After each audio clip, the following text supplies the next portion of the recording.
By and camera is rolling.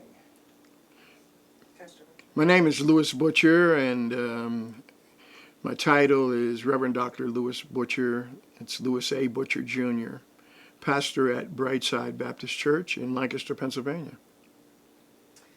Good morning, Pastor Butcher. Good morning. Thank you so much for agreeing to participate in our research project, 7th Ward, Discovering Our Treasures.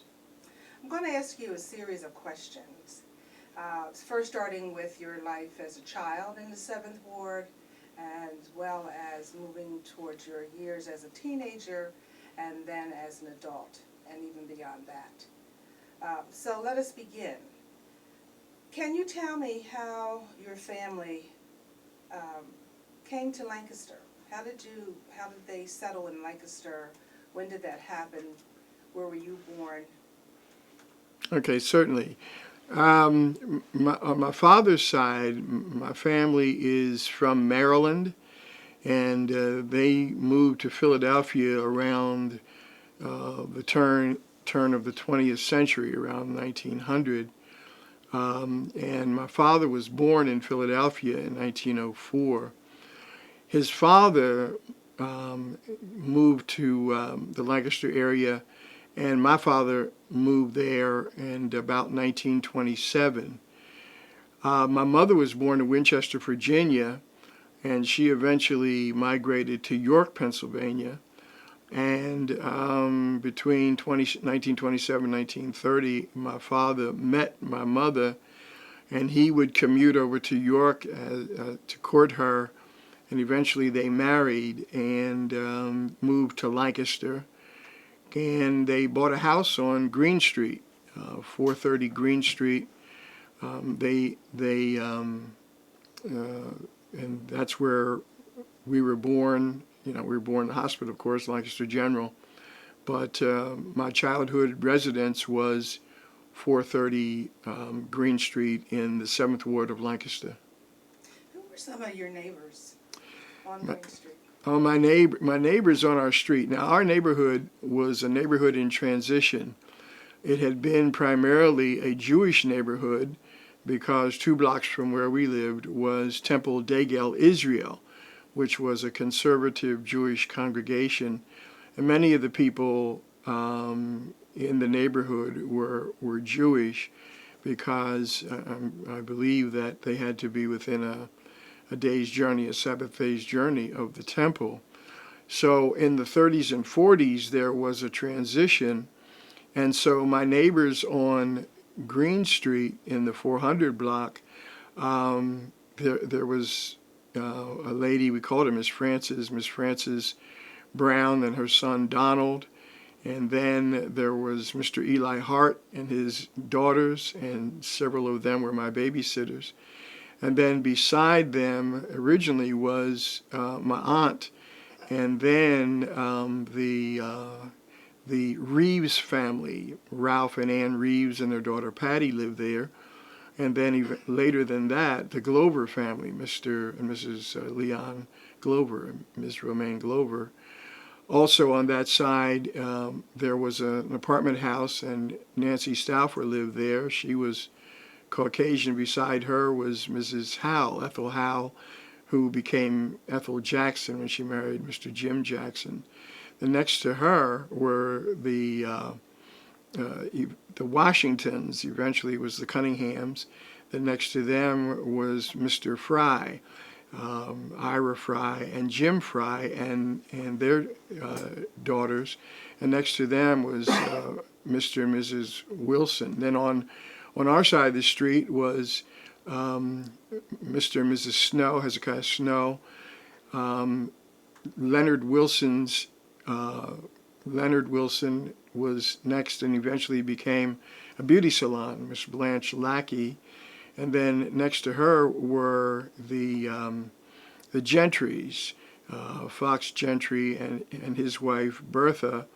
And then next to them were the Parkers, Miss Bessie Parker, and two of my childhood friends, Milford Springer and David Springer, which are her grandchildren, and 2 of her other grandchildren, well, actually 3, Yvonne Parker Cooper and Phyllis McBride and Harleen.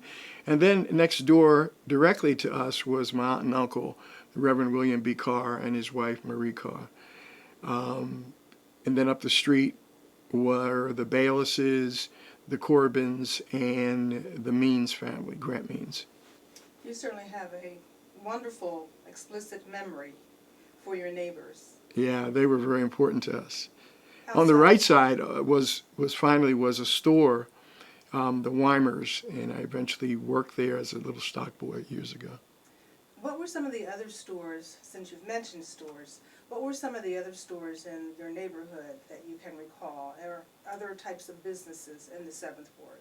Seventh Ward was a thriving place, and it was changed in the early 60s when redevelopment came through and demolished a lot of the businesses. But there were many corner stores, corner grocery stores. As I mentioned, Weimer's was right next to our house, and eventually the Pollocks took it over, and I worked there as a stock boy. But in the middle of our block on the 400 block of Green Street was Hattie's Sub Shop, and people from all around came there. You could smell the subs with a lot of onions. You could smell them a block away, and people went there. Then up on Duke Street, at Duke and Green, was a grocery store owned by a man named Smith. We used to call it Smitty's. Next door to him was the Green Grocer, and eventually was owned by a man named Hampshire. And as you went north on Duke Street, you came to Mr. Campbell, Leroy Campbell's beauty salon, and then at one time there was a barbershop there, and then on the corner was the Blue Moon restaurant. In that same block, on the other side, was Blum's Drugstore, which actually had a pharmacy at one time. And beside that was what was called the American Store. And that eventually moved to South Queen Street and was the Acme store. And that was the first store in Lancaster that I know of to have air conditioning. They called it refrigerated air. And when they left, in that American Store building, they put a little ice cream shop, and they sold what was called Mallow Cream. As you went into the next block of Duke Street, there was a sanitary market right on the corner. There was a supermarket, fair-sized. Next to that was, there was a little laundry there, but the main business was a hotel and night spot. Originally it was called the Esquire, then Mr. John Sturgis bought it, and it became the Sturgis Hotel, which was both residential, but then there was a bar there as well. Next to that originally was a service station, but when the service station was torn down, then there was a meat market there called Duke Meat Market. And across the street was a little dress shop, and then as you went again north on Duke Street, on the one side was next to the Elks Home was a place called the Tourist Home, which is owned by Reverend Jim Ewell. At one time, Mr. Vick's barbershop was on North Street, around the corner, but he eventually moved up onto Duke Street, so his shop was there on Duke, kind of in the middle of the block. If you kept going north, there was a small grocery store at the corner of Howard Avenue and Duke, and then next to that was another drugstore and pharmacy, eventually owned by Mr. White. The unique part about that grocery store, that drugstore, was that there was a soda fountain, one of the last soda fountains that I know of in Lancaster. As you continue to go north, at the end of the block was a sub shop owned by a guy named George Carpenter, and they made some really good subs. Across the street was Len's Cafe, and if you go back south again was Mrs. Bennett's restaurant. Really fantastic food there. As you go south again at the corner of Locust and Duke was a shop we called the 3S. Now, we don't know if that was really the name. Downtown was the 3S store, Serside in Sweden, but we had our own 3S store, Samuel Sullivan Slotkin. And the unique thing about Slotkin, it was like a general store. It eventually became Duke Clothier, but they sold everything, and that was one of the few stores that was open on a Sunday. If you went up Locust Street, there was a business called Dooney's Junkyard, and in that same block at one time was a record store that was owned by Robert Baber and Abraham Daniels. They called it the B&D. If you kept going up, eventually you got to Rockland Street. There was a dry cleaner, George Nolly, that operated a dry cleaning store there. Also, there in our places we used to go as kids, over by Higbee School was a little place that two older ladies had. We called it the Patty Store, and they had little patty candies that you could get there. As far as other businesses, Schwam's Dial Company was at the corner of Lime and Green, and there was also an umbrella factory on Mercer Avenue. It was owned by a guy named Dave Miller, and that was kind of a thriving place. So as I pointed out, there were many little grocery stores, but those were the main businesses. The other business was a gasoline station owned by Mr. Kerm Toombs, and that was on Chester Street between Rockland and Duke. There was also a grocery store owned by the Madonnas. That was on Rockland Street. And at one time, there were two funeral homes operating at the same time. One on Chester Street between Rockland and Duke. That was Mr. Fields. And then on Duke Street at the corner of North and Duke was Mr. A. William Hill. A. William Hill actually left and moved to Philadelphia, but Mr. Fields sold his funeral business to Mr. Spencer Wilkerson, and Wilkerson moved his store to his funeral home down to the corner of South Christian and Chester Street. Finally, there were a lot of little businesses. Mr. Lee Razor had a hauling business. There was Mr. Jerry Wilson had a TV and radio repair business, and there were several plumbers and carpenters. It was a really thriving place. It certainly sounds like the Seventh Ward was very much of I'm a gonna just turn his chair. Pastor, I'm going to turn your chair just a little bit to your right. There you go. Okay. Good. Just to. Still sitting okay? Yes. No, Okay. that part's good. I just All right. help you with your direction. Okay. Well, it certainly sounds like the Seventh Ward was a very thriving and active community. It was. Can you tell me about some of the friends that you had, the buddies that you ran around with? And Yeah. what was that experience? Well, during the junior high and high school years, my closest friends were Jerry Ford, Tim Clark, Clyde Lucas, Dave McPhail, and of course I had mentioned Milford and David Springer, and Dr. Leroy Hopkins. We all kind of hung out together in various settings. The Ford and Lucas and Clark, McPhail, they were all athletes, and we kind of hung out from that standpoint. And then Milford and David were on our street, and there was other kids like Billy Bennett that we used to see up at what was called Jesse's Playground. And so those were kind of my closest friends, and we kind of, did things together as kids. What schools did you attend in the Seventh Ward? Yeah, I started off at Higbee School, which was at the corner of Rockland and Dauphin Streets. I went there for the first 4 years. And then in 5th and 6th grade, I went to George Washington School over on South Ann Street.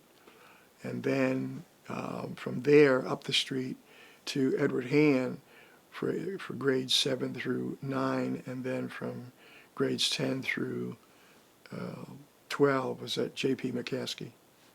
What was your experience like at those various schools? I mean, you went to Higbee, George Washington, and Hand, and then you had to travel a little bit of a distance to get to McCaskey. Yeah. Higbee was a wonderful school. The teachers had a lot of pride and they wanted the kids to learn. It was well integrated. There had not been what is called white flight so much from areas of the 7th Ward. So it was a good mixture. Not many Latino kids, matter of fact, I can't remember any, but good mixture of African American and white kids. We learned well. It was not a lot of the new concepts. It was just basically the 3 R's, reading, writing, and arithmetic. Got along well, respected my teachers. I remember them to this day. Kindergarten was Miss Schaub, and Miss Seiner was the 4th grade, for instance. And these were people who really kind of tried to shape our lives. And we had little crazy things like dodgeball, and the 1st of May we had the maypole dance and put the streamers around the maypole. It was kind of an innocent time in those days. And then when I went to George Washington, I also had some good teachers, but I was a little disappointed because that was our first exposure to formal history and the way that slaves were treated in the books, mostly represented with Topsy, people with bows on the tops of their heads and looking, really silly, and a lot of our classmates laughed, and it was kind of hurtful, but I didn't really understand why at that time. But George Washington, I started to expand my ideas, and I actually produced a play there called The Missing Santa Claus, which was produced when I was in 6th grade and was done for an assembly there. You actually produced it? Well, I wrote it, yeah. Okay. And the teacher liked it, and the kids actually participated in it, and it was kind of good enough to put on at one of the assemblies. By the time I got to Edward Hand, things were starting to change. We were becoming far more aware of the conditions in the country and the conditions in our community where there was discrimination and bias and prejudice. Actually, when I was a kid, even in the parts of the 7th Ward, if you wanted to try to live in a house or an apartment, you had, if you saw it advertised in the paper, you generally had to call and say, do you rent a color? And if they said no, then you just moved on to the next listing. But I really tried out for sports the first time in Edward Hand. I was kind of a gangly kid and, not very well coordinated. So I got cut from the basketball team. I was really upset by it. My homeroom teacher was the coach, Walter Kreider, and I respect him to this day. He kind of challenged me because I wanted to quit. I didn't want to go on. I mean, I was cut. And he said, is that the way you're going to be? You're just going to quit at everything? The next year I went out and I made the team. So played basketball at Edward Hand. And academically, I started to get my feet on the ground and had some good friends there and started to appreciate academics. Interestingly, I did want to play in the band, and because I didn't play football, and I wanted to play trumpet.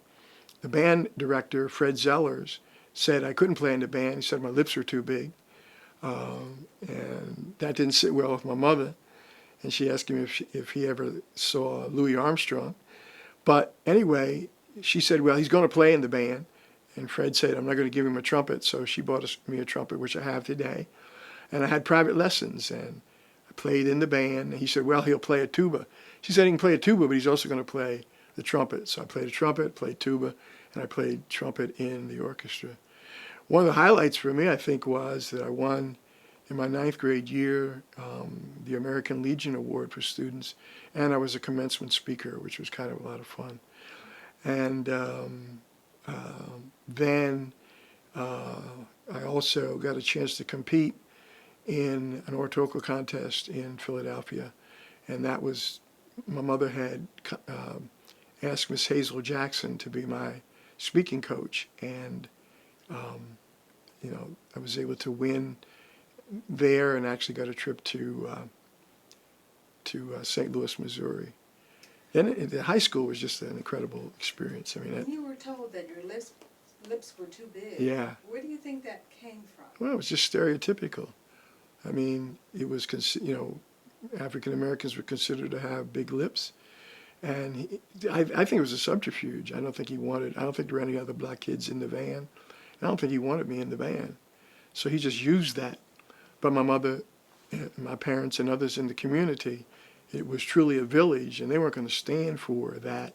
They pushed the kids. Didn't matter whether they were biological kids of the parents or supporting families.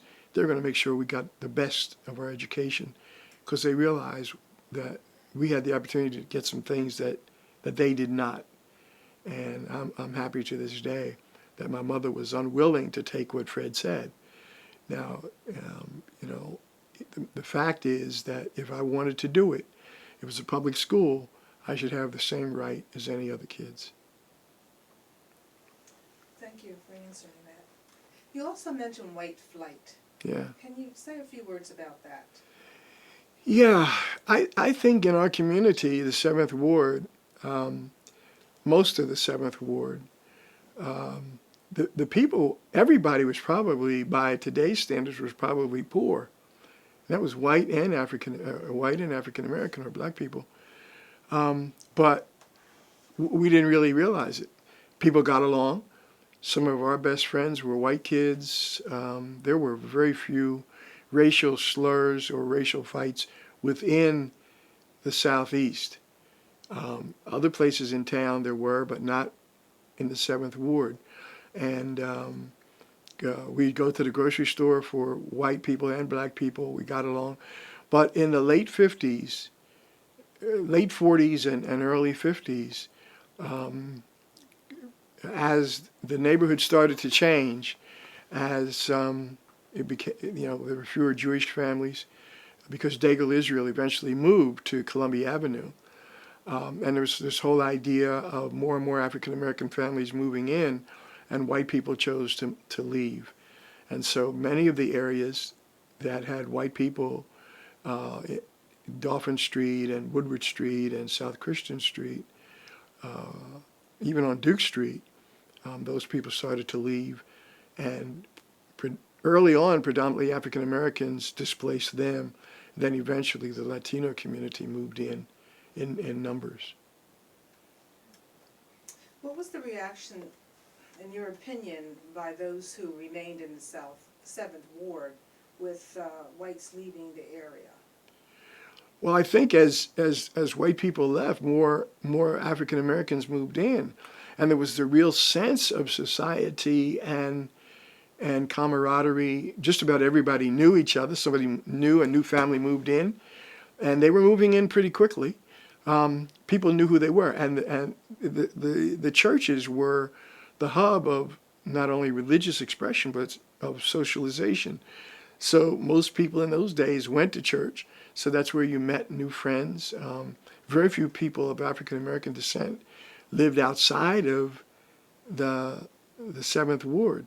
The one or two families that did, I remember one family that happened to be very light-skinned, and I think if you had pressed them, they would have considered themselves Caucasian. But most of the African American families lived right in the 7th Ward.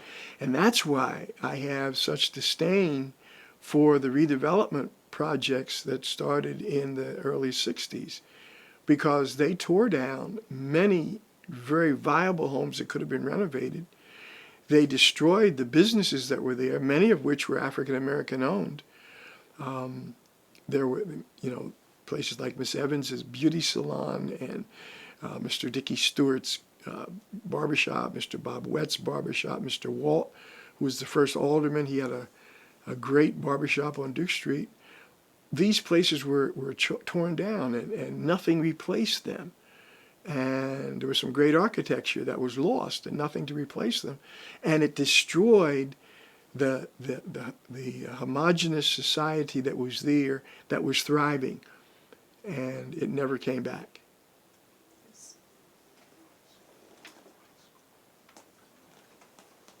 Thank you. Before I go further, I want to take you back to your educational years, the years that you were in school. And you mentioned your experience at the Hand at hand, George Washington as well as Higbee. What was your experience like at McCaskey when you were in high school? Yeah, McCaskey was there were good years. I've experienced very little discrimination, if any, at McCaskey. I was in sports, and I guess that helped. But I also was in an academic track, and at least in my junior and senior year, there were several of us, and if I mention names, they would be prominent names in Lancaster today. Almost all of them Caucasian, and we would meet on the steps and go over homework and talk about chemistry and some of the advanced subjects. And academically, it was very, very challenging. I can remember a story that I tell often in trigonometry, which was a real challenge for me. I probably would have flunked trigonometry, but one of the students that sat beside me, Sally Winter, who eventually became Sally Winter Brendel, knew that I was struggling, but she was so gracious. She said, "Lou, can you help me with my trigonometry?" And she knew I had an ego, and so of course I said, "Yeah, I'll help you." And she was doing that because she knew that I needed the help. So while I was pretending to help her, she helped me through trigonometry. Some of the teachers were incredible.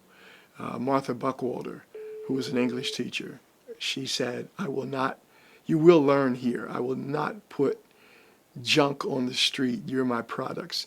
People like Monroe Sloyer, one of the most brilliant people I've ever met, who taught civics. It was just name after name of teachers that were great. Got a chance to play sports, both basketball and track, and those were incredible experiences. Played in the band with a leader called Don Trossel. So, I always knew I wanted to go to college, took the college prep courses, and it was, a very good experience. I have nothing bad to say about what took place at McCaskey. So it sounds like you were pretty active even after school. I was. With your sports and playing in the band. I would imagine you had band rehearsal. Were there any other activities that you participated in after school? I did, and they were beneficial as my career went on. One was in junior achievement. I was in several of the, back then they used to have companies that were formed, that were supported by actual corporations in the area. And I got to be president of one of my companies, but I was also in sales. And we had several different products, some we made and some we assembled. There was, for instance, a little notepad with a dialer. This shows how long ago it was, for rotary phones. So you didn't have to dial them with your finger. You could dial them with this little thing. Sold those. I sold a duck that held sewing materials. I sold a first aid kit that could be put into a glove compartment. And I was in the sales contest, sold to a local retailer who was a judge. Her name was Yetta Sachs Carpenter. And actually, for 2 years, I won the contest, and I got my first airplane ride. In my junior year, I flew up to Springfield, Massachusetts to compete in the regionals. The next year, I won locally, and I flew to Buffalo, New York, and to compete, and met some kids there. And we've maintained those friendships to this very day. So that was great. Also, in the grade schools, I can't say enough about Crispus Attucks Community Center. Most of the kids in the neighborhood went there. Miss Ethel Howell and her friends had noon meals, 5 cents or a dime. If you didn't have the money, you ate anyway. Miss Ruby Payne Cook was there.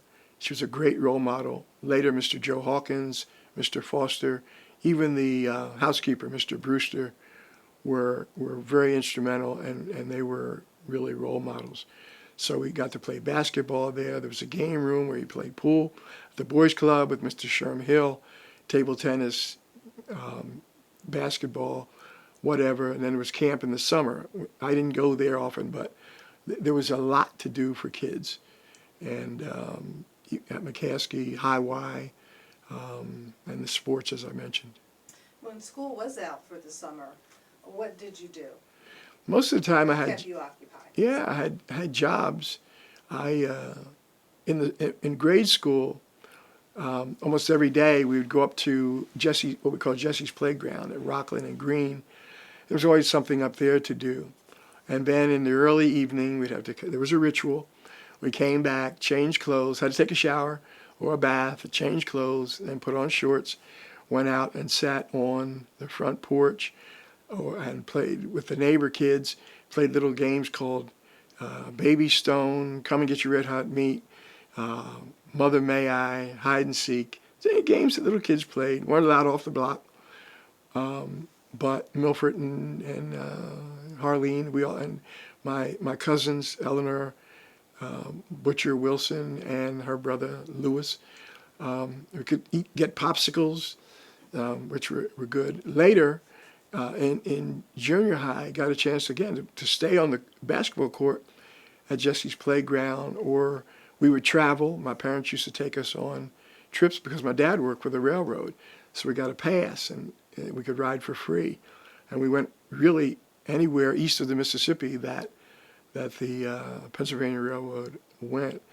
Then later, I got a job as a paper boy, sold papers on a route. Then in high school, I cut grass and did odd jobs to make some extra money. So those are things I kind of did in the summer. But every kid went to 2 weeks of vacation Bible school at the South Christian Street Mennonite Church. Whether you wanted to go or not, parents made you go. Pastor, swivel a little bit to your right. Okay. There you go.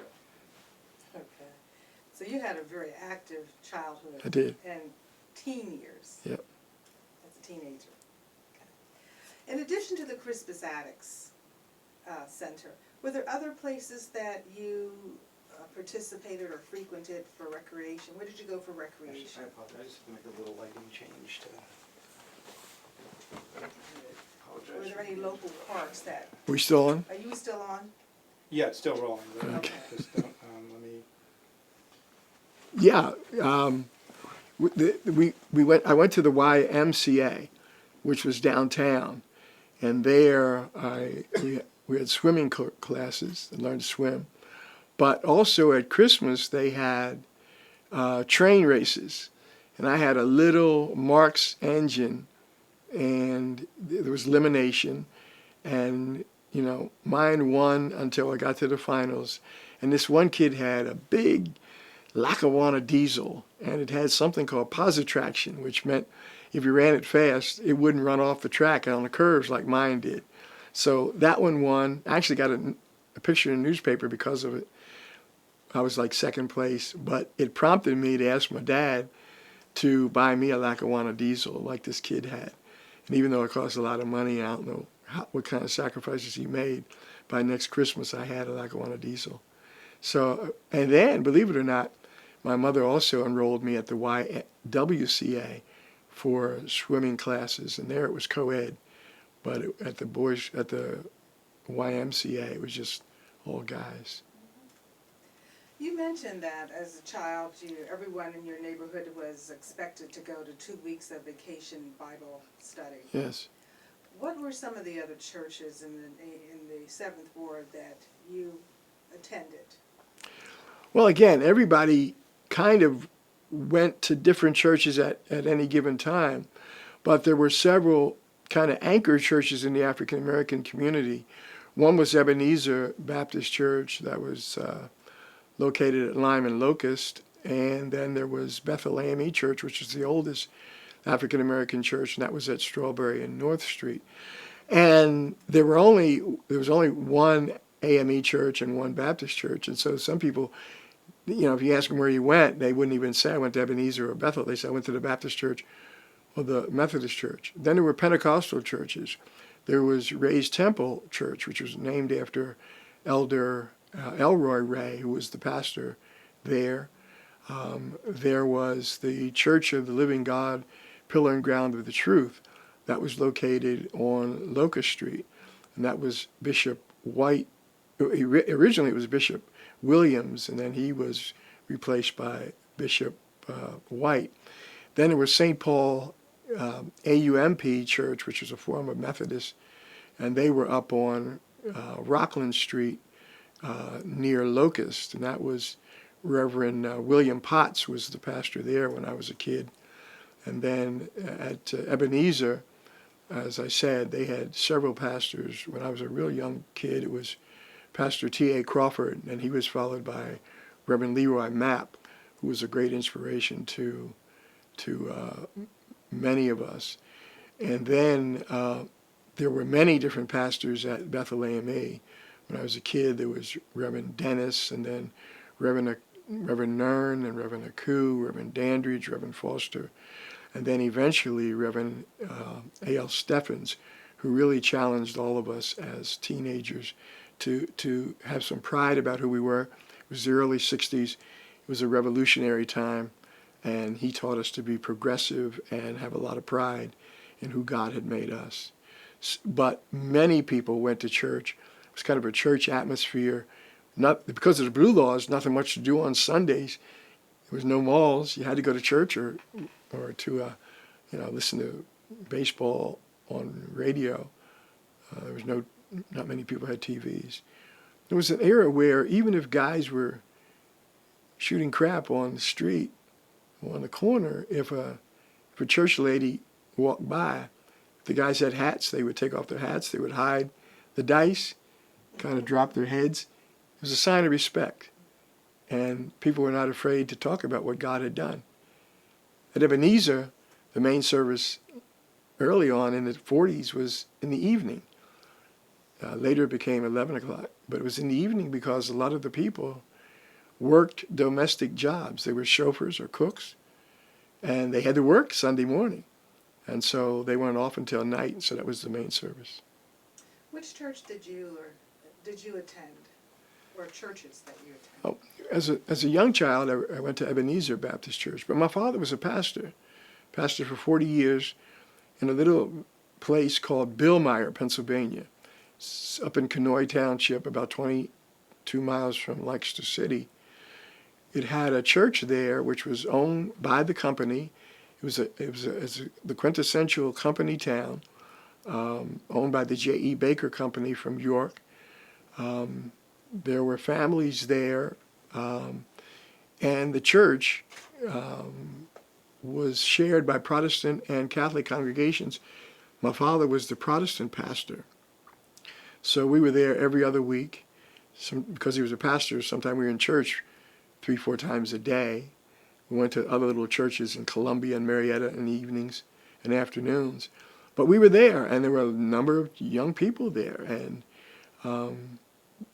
that's where we went for church, and we drove up there those off Sundays. The other Sundays we'd go to Ebenezer, or sometime my father would be preaching out. We'd go to Lebanon or Harrisburg or other places. But we were in church all the time. I see. You mentioned the various schools that you went to. You went to McCaskey, you're a proud graduate of McCaskey High School. Did you attend college? What happened moving forward with your life? Yeah. Can you tell me the various segments, such as college? Were you in the service? Yeah, I knew that I wanted to go to college. Early on, I wanted to be a lawyer. Later, I was intrigued because Bobby Means, Ulysses Means, who went to F&M and eventually became a pharmacist, and I knew him and I was intrigued by pharmacy. So I decided I wanted to be a pharmacist. So I applied to 3 schools, Temple, F&M, and Pitt. F&M was mostly for pre-med students. But my father, who had worked for the Pennsylvania Railroad and had carried the bags of many professors and local people whose children had gone to F&M. It was his desire that I go to F&M. And so even though I was accepted at Pitt and Temple, I ended up going to F&M. Early 60s, that was a rebellious time. Advantages and disadvantages. I was a townie, and so I was disparaged by some of the students there because I lived in Lancaster. But there was the benefit of saving money, although it was not that expensive. It only cost $900 a semester if you didn't live on campus. The last year I did live on campus. But the school, even though it was over 200 years old, had never had that many African Americans. As a matter of fact, I was considered a pioneer. I was probably the 15th or 16th African American to go there. My cousin, Sidney Burgett, was the second student to graduate in the 50s, and before him, Sumner Bohe, who became a doctor and moved to LA. I knew them both, of course. And then Fred Reed later on. But there were the challenges of being the first in the first groups of African Americans. Bill Gray, the late president of the United Negro College Fund and the whip in the United States Congress and the House of Representatives, he was a classmate. So I played football there and basketball, met a lot of good friends, some of, again, who are great friends today. F&M was all male school, so the social life had to be outside, and a lot of times it was in town, but of course we visited other schools as well. And if you like, I can also talk about during the college years, a little singing group we had called the Gospel Monarchs. Yes, please speak to that. Okay. When can we break? 'Cause I was going to ask you, are you ready for a break? yeah, my knee's killing me having to sit like this. Watching the time. Do you want to pull down your pant leg? I'm not sure if that's shows. We're not seeing that. We're not Oh, seeing okay. They got up there a little I got bit. it. I understand. Cause Yeah, when I stretched my leg out, right. it went That's bad why on it's me. for this chair here. Because I would have been like him. After a bit, the old Arthur sets in and reminds you. So we're rolling. You're all set? Let me see what question I want to. Give me a second. Yep. We ended at your college experience. Right. I think so. Why don't we pick up with you talking about your experience? So I'll just ask the question. Tell me about your experience at F&M. Right. Okay. Yeah. I started out as a pre-med major until I hit freshman chemistry. Then I changed to the humanities for obvious reasons. And the English department was just really a top-notch English department. And some of the professors there, I think all but one had a PhD. And I became, I always liked reading and writing. So I became I changed my major to English. People like Ira Grushau and Jerry Ensko and Robert Russell and Robert Rollin, Hugh Evans, Bob Brubaker. These were incredible professors, and so I graduated as an English major. But during the college years, the kids, some of the younger kids in the neighborhood and myself formed a little singing group called the Gospel Monarchs, and there were 9 of us and one fellow who went along kind of as the manager, and I don't know if it's appropriate to mention their names, but is it? Go right ahead. Okay, it was. Buddy Glover and Darrell Glover, and then there was, we called him Barney Ewell. There were Stanford Ford, Dale Ford,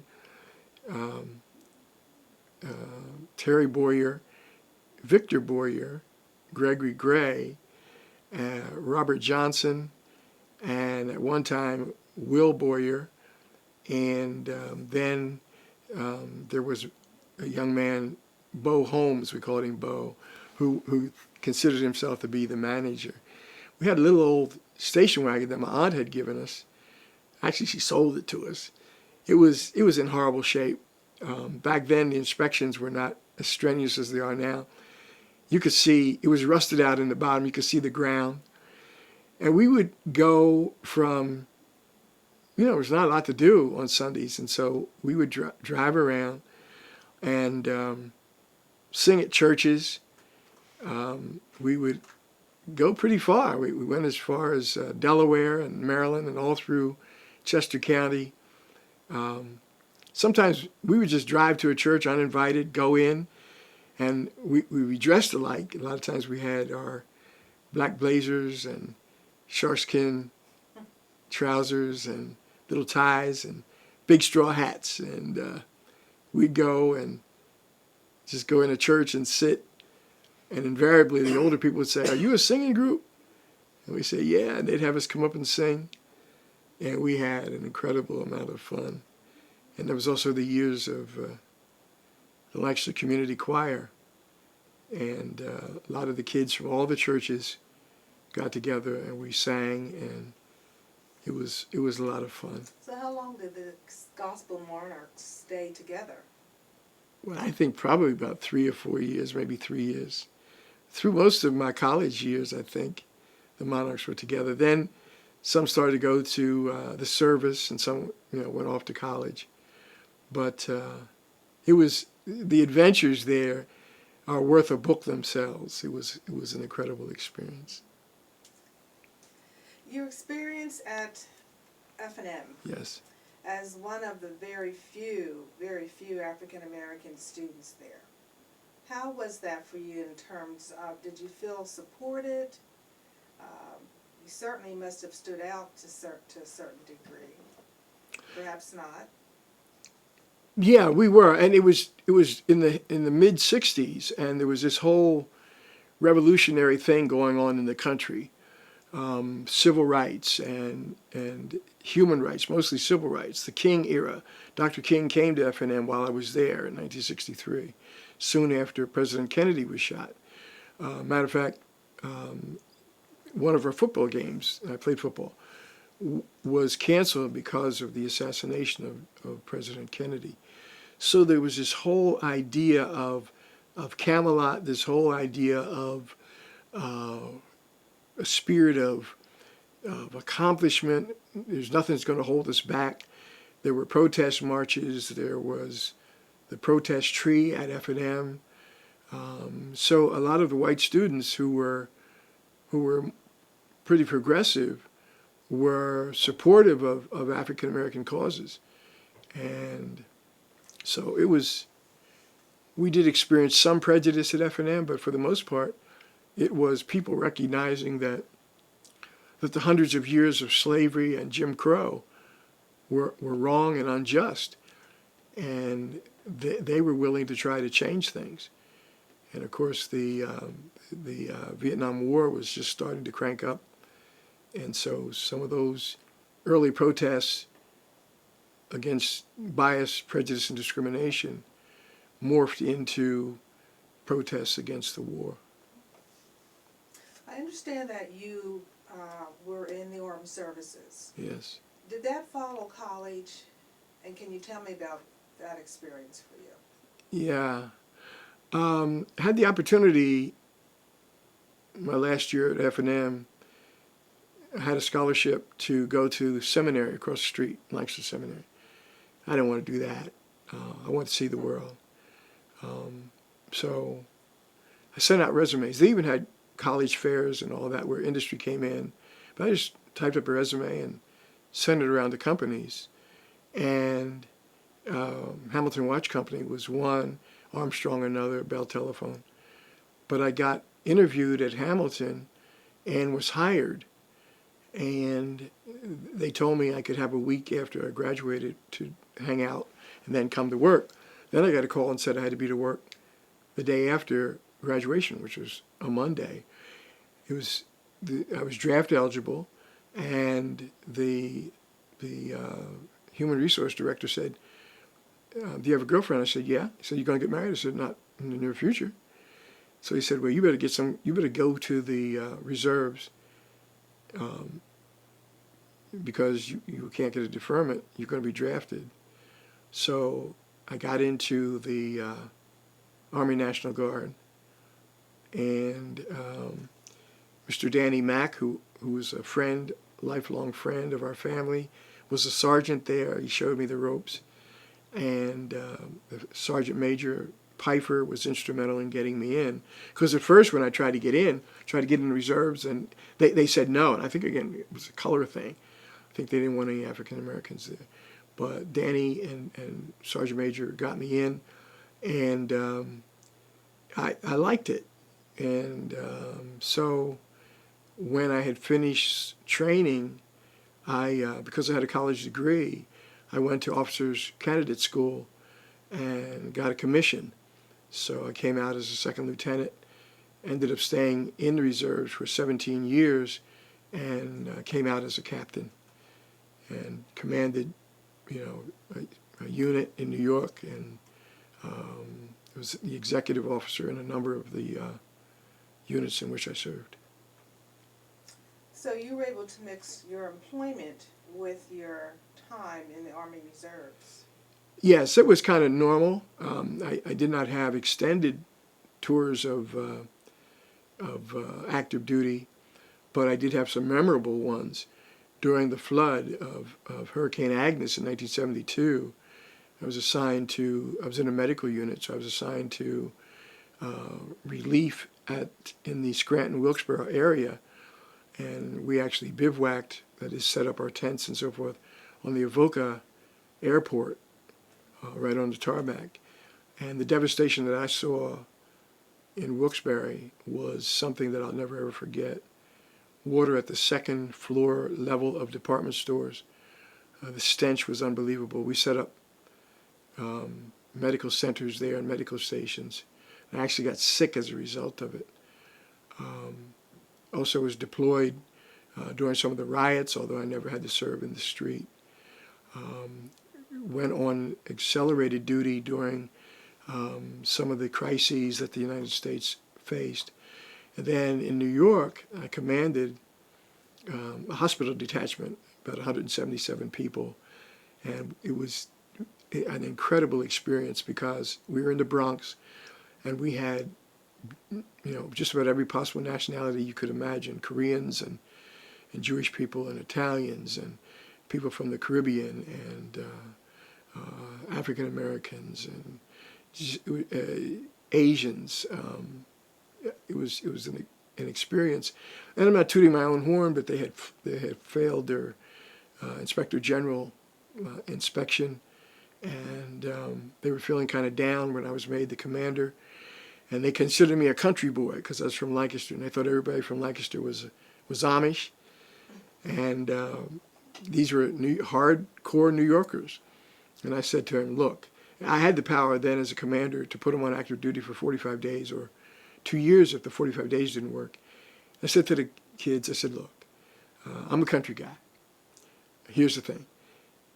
I will do anything I can to help you. Get in school, get a job, whatever, if you show up and do your job. If you don't, I'll put you on active duty. I have no qualms about it. I said, well, we will pass this inspection. And we did. We pulled together, and we were like the laughing stock of the brigade. We passed the IG. Those kids actually cried. And we went out and ate, and it was a big bill, and nobody cared because we were family. And that was one of the highlights of my experience when I lived in New York. And the military was good to me. And the only thing I kind of regret is that I didn't stay for the 20 years and actually retire. I got out after 17 years. So it sounds like you had a very active and vivid experience with the armed services. Yeah. And the fact that you were able to progress up the ranks during your time is quite impressive. I'd like to know more about your employment opportunities. I know after college you mentioned you got a job, was it Hamilton Watch? how long were you at Hamilton Watch, and what was that employment experience like? And any others that you've experienced? I was at Hamilton for 6 years, right out of college, and I was in sales and marketing, and they hired me as a trainee, and they had no African American salespeople. There was one, I take that back, there was one, a gentleman named Marshall, who was in what was called presentation sales. That's where you sell watches to companies that they can give to employees for like 25 years of service.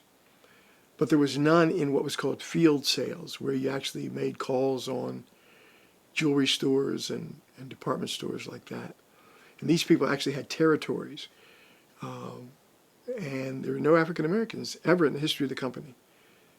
So I was going to be there an experiment. And there was a fellow named Jerry Park. He had a territory in the Midwest, 5 states. He was based in Omaha, Kansas, part of Nebraska, Iowa, part of South Dakota, Minnesota, part of Kansas. He got sick, and as a trainee, they sent me there to cover his territory. And for many people, it was the first time they'd ever seen an African American, because many of the stores were like in small towns, in Iowa and Nebraska.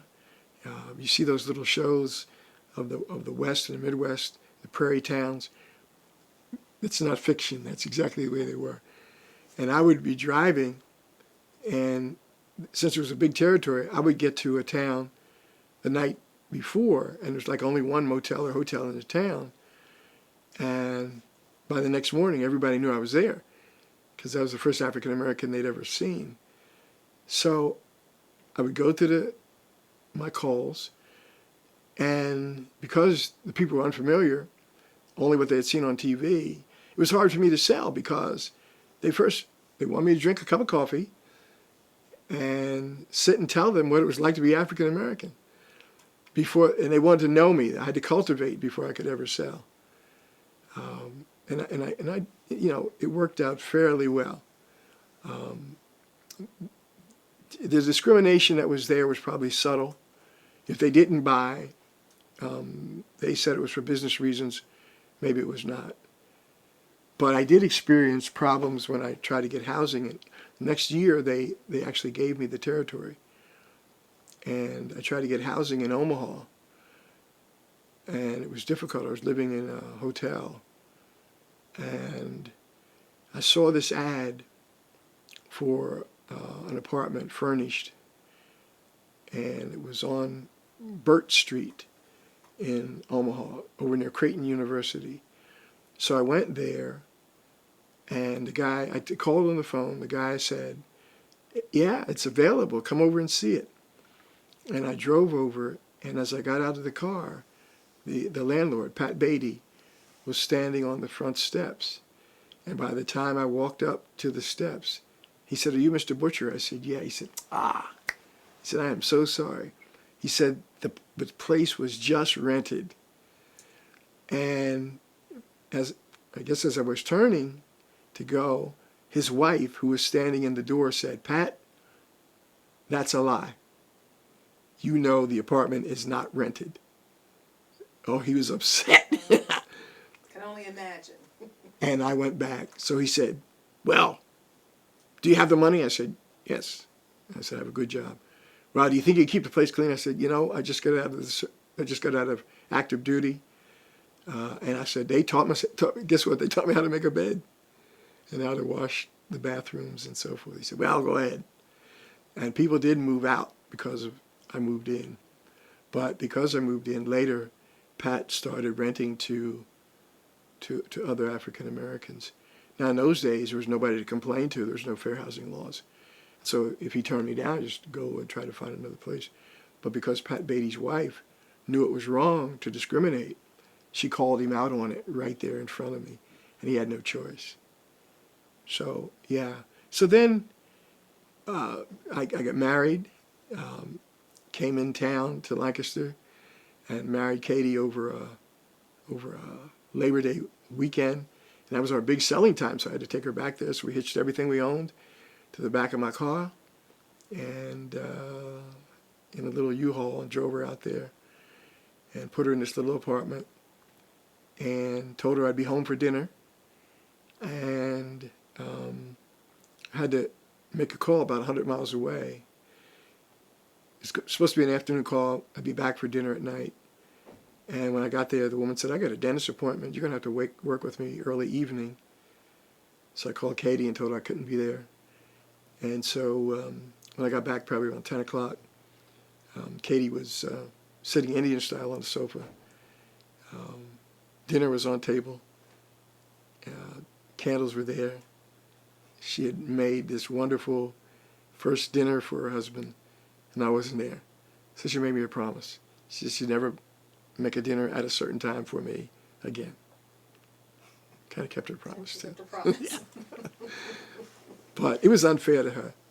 So eventually, it was obvious that I really wasn't going to be able to make a career in sales out there. And so I was offered a position in the company, in the office.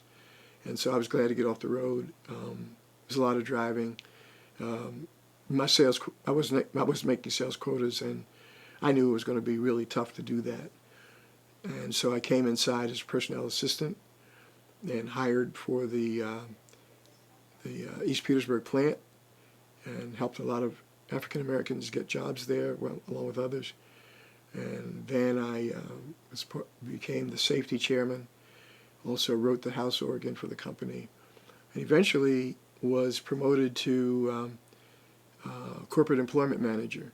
So I was responsible for all the hiring from except from the vice presidential level up. Somebody else handled that, but all the employment was reported to me. And eventually, the company got in financial trouble, and I went to their electronics division, and then that was sold, and I went to the credit division, and from there, one of the friends I made when I was in employment called and told me, that I should consider going into retailing. So that's the Hamilton story. Okay, thank you. You certainly have had a lot of experience. Yeah. And I'm sure there's much more you could share with us. But I'm curious as to what role do you believe living and being an active member of the community of the 7th Ward do you believe it helped to set the foundation for you as you moved into adulthood and went on to college and got a job, got married, and even to this present day? What impact do you believe living in the 7th Ward has had for you? Well, it might sound trite, but it truly was a village, and people cared about all the kids. We had the Drum and Bugle Corps, and people put out their hard-earned money to make sure these kids had uniforms and were able to travel.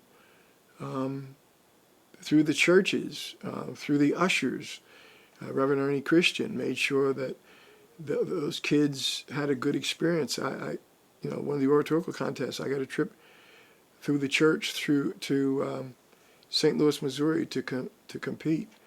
I lived on what I called Murderers Row because coming home from school on Duke Street, when you turned onto Green, all those families knew you, and if you didn't act right coming down the street, they would call your mom, and if they didn't beat you themselves on the way down, you'd get a beating when you got home or some kind of a punishment, because the parents believed that those folks there would not say anything against you intentionally to hurt you.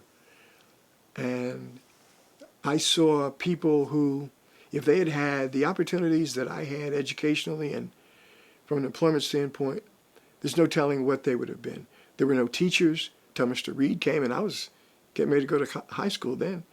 You couldn't teach in this system. There were no foremen. There were no real estate agents. Very few police officers, only one fire person. business owners, but not, nobody owned businesses downtown. But these were talented, gifted, caring people. And I learned a great deal from them. And they were always there to support me. And even in years later, I felt no problem in giving back because these were the people that helped me get over. When you think of the Seventh Ward, was there any section or were there any good versus bad sections of the Seventh Ward? There were areas where maybe there was a little more crime than other places. But, before community policing was really considered a big deal, the police officers did community policing. People like Cal Duncan and David Buzzy Brown, Jack Lavender. These police officers, and then later on Herman Sims, they would walk beats. They would drive, but they'd get out of the cars and walk. And if you were at the corner of North and Duke, for instance, the Elks Home, Calvin Duncan would say, "This is my corner. Give me my corner." And you didn't stand there and argue. You just left. Now, later on in the early '60s, there was more crime. There were, kind of a revolutionary thing. Some kids from F&M and some of the local kids, we started looking at things differently. But in terms of actual crime, it was not a huge deal in the Seventh Ward. Although the larger community called it the Ward, and they thought that there was a haven for criminals. But there was I don't think, and I'm not being Pollyanna, there just, to me, wasn't that much. When in the 40s and 50s, people didn't lock their doors. And the few people who did, everybody knew where the key was. And people would leave their car doors unlocked. And people would sleep in people's cars. And it was not a big deal. It just wasn't. I have a couple more questions to ask you, and then we'll wrap up. Okay. As you think about the Seventh Ward, and you certainly had a very rich and colorful experience living in the Seventh Ward, connecting with the community and the various businesses that were there. You talked about redevelopment and how that had somewhat of a negative impact on the community. Can you say a few words about the hospitals and the medical services that were also were not available in the Seventh Ward? And then I'm going to ask you, what did you like least and what did you like best about the Seventh Ward? So could you address the medical services such as hospitals and doctors and dentists that may have been in the Seventh Ward at that time when you were there? Yeah. Medical service and dental service in the community was pretty good. We did have African American doctors. Early on, there was Dr. Neal, that I did not know. My parents spoke of him. They had his office was on South Duke Street, next to the pharmacy, and he was succeeded by Dr. Starrett. Now, I'm not sure exactly. Starrett may have been first and then Neal, or Neal first and then Starrett. But then they were succeeded by Dr. Edward Copper. And Dr. Copper actually lived in one of the biggest houses in the Seventh Ward up on Rockland and Green at one time. But Dr. Copper and his wife were great inspirations to us kids. But they had an office there, and above his office was the only African American dentist, Dr. John Travis. He eventually moved to Lime and Vine Street, but he used to be right up there. And then the hospitals were Lancaster General and St. Joseph, and both of them were integrated hospitals. But there were very few professional people that worked there. You could get a job as an elevator operator, as you could downtown, or as a clerk, or as a housekeeping person. Well, not even a clerk, just as a housekeeping person. But you got good treatment. We had a white doctor. He actually practiced in Mountville. And so this was before Dr. Copper came. And so my parents would actually drive us up to Mountville. Dr. Greenleaf was his name. And, I was born in Lancaster General Hospital. Now, to show you, though, the expectations, in later years, when I was actually a pastor, I went to Lancaster General, and in the intensive care unit, I saw this young African-American woman sitting at the desk there. I was proud that we finally got an African-American ward clerk, because there were no professionals of any kind that I knew of. And I happened to recognize her. Her name was Deb Cottrell. And I said, Deb, I am so glad to see you. And what do you do around here? And she said, I'm a doctor around here. And I was really embarrassed, because I was going to be happy if she was a ward clerk. But she was a physician. And at Lancaster and at St. Joseph's, it was a Catholic hospital. And the nuns ran the hospital, and they actually wore the habits in those days. And my mother, that's where she passed, was at St. Joseph in the 60s. And so I can't complain about medical services. It was pretty good. When you think of the totality of the 7th Ward, if that's ever possible, but what did you like best about living in the 7th Ward? It was a vibrant, dynamic place. It was a place where I felt safe. It was a place where I felt confident. It was a place where people beside my parents cared about me and were motivating. It was a place where we went to church, and we could end up, and especially we had our little singing group, we could end up in any church. And for the most part, we were welcomed. I hung out at the Joneses' house and the Robinsons up on Green Street, and we weren't breaking windows. We're sitting there, and the kids, we were laughing and talking, and it was fun. The things we did at Jesse's Playground were fun. Now, were there downtimes? Of course there were. But the 7th Ward was a very uplifting, motivating place that had role models, and I'll never forget it. And I'm sorry that my kids and grandkids and great-grandkids were not able to experience what I was able to experience in the 7th Ward of Lancaster. It was a grand and wonderful time. Throughout the conversation so far, you've mentioned a number of different role models. Calvin Duncan, Sims, who was in the police force, and I know you've mentioned several other role models. Can you think of anyone else that would have been a role model, or that you identified as a role model for you as a child, as a teenager, and as a young adult, someone who grew up and was determined to do well in life, coming from the 7th Ward? Well, most of the pastors I considered role models, and there were, as I said, Miss Ruby Payne Cook. There were people who distinguished themselves, Mr. Hardcastle, Mr. Leon Glover.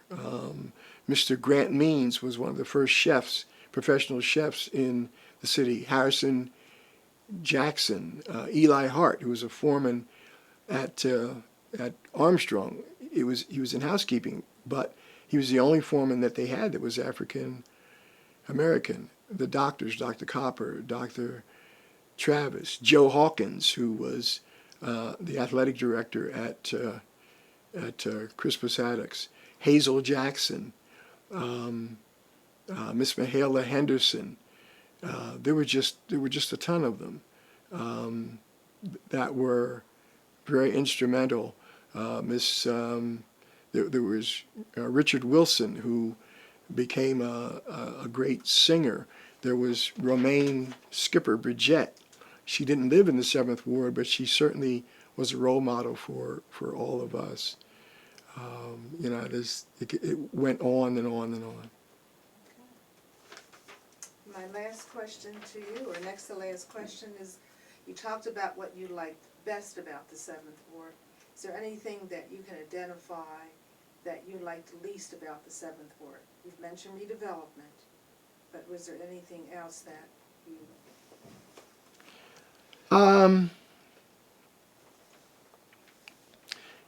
I think just the way it was considered in the rest of the city as being an undesirable place, so much so that in the 60s and 70s, when companies were starting to move African American executives and executive trainees to Lancaster, they literally told them, I'm informed, not to associate with the Seventh Ward, not to go there. It was a dangerous place. And it had the reputation that you couldn't walk the streets of the Seventh Ward. And there were times when maybe that was true. But in the early years, I don't think that was true. And people cared for each other. And so the way the Seventh Ward itself was treated, I think, is my main concern and disappointment, because the rest of Lancaster, it seemed obvious, did not appreciate the richness and the heritage and the people. There were incredible people who have achieved. I mean, I can't count the number of people with doctorates, and I was fortunate to even get mine, though late in life. People with master's degrees, people who have just accomplished incredible things, superintendents of schools and physicians and attorneys and supervisors and social workers and performers. It's just, all these folks came out of a place that was supposed to have no worth and no value. But because it was the village, it produced. And the world, I think, has been changed because of the people that came from the Seventh Ward. Final question Yes. for you. Huh? Thank you for sharing what you've shared. But is there anything else that you would like to share that you were not able to do so far? I don't know who will ever see these videos.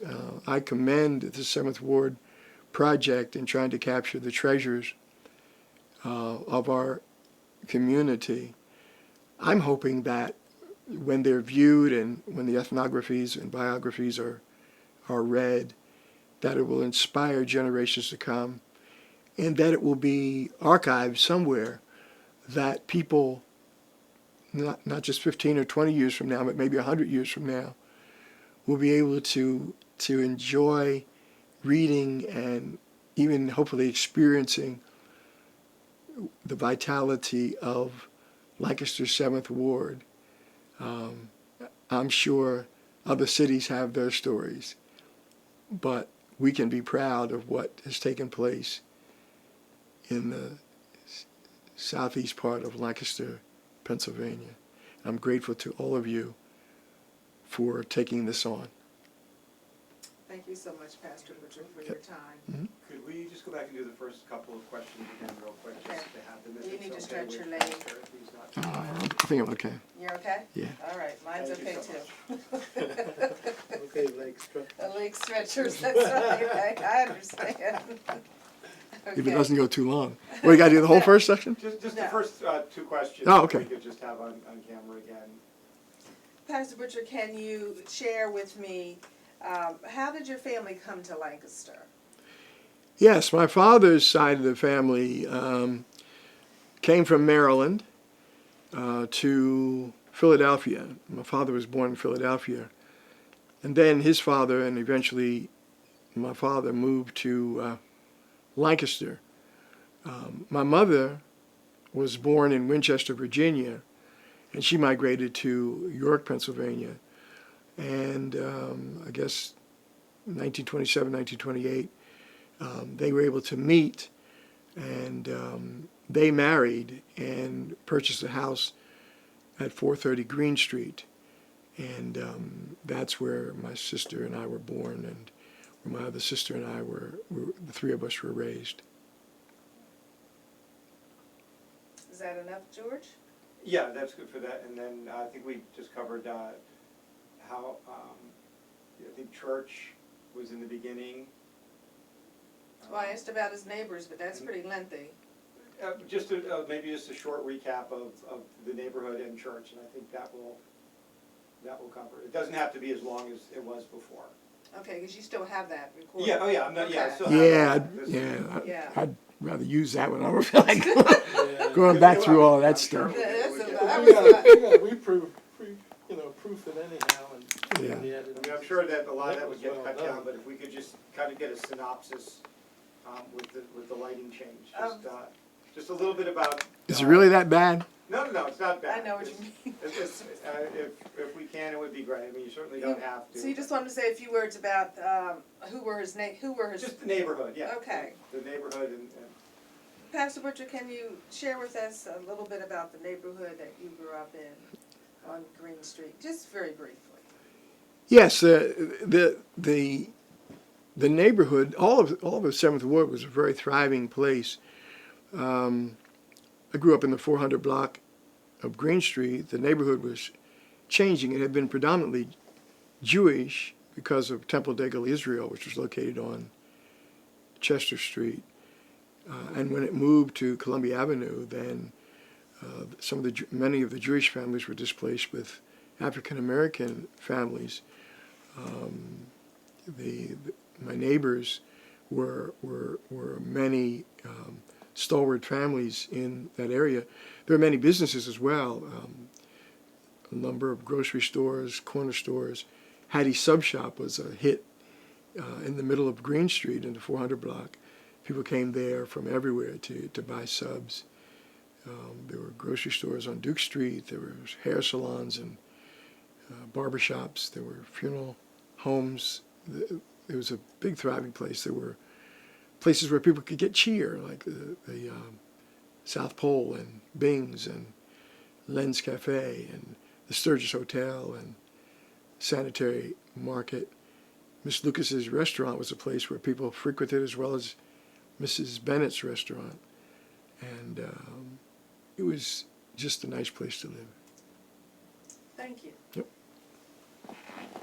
George? okay, great.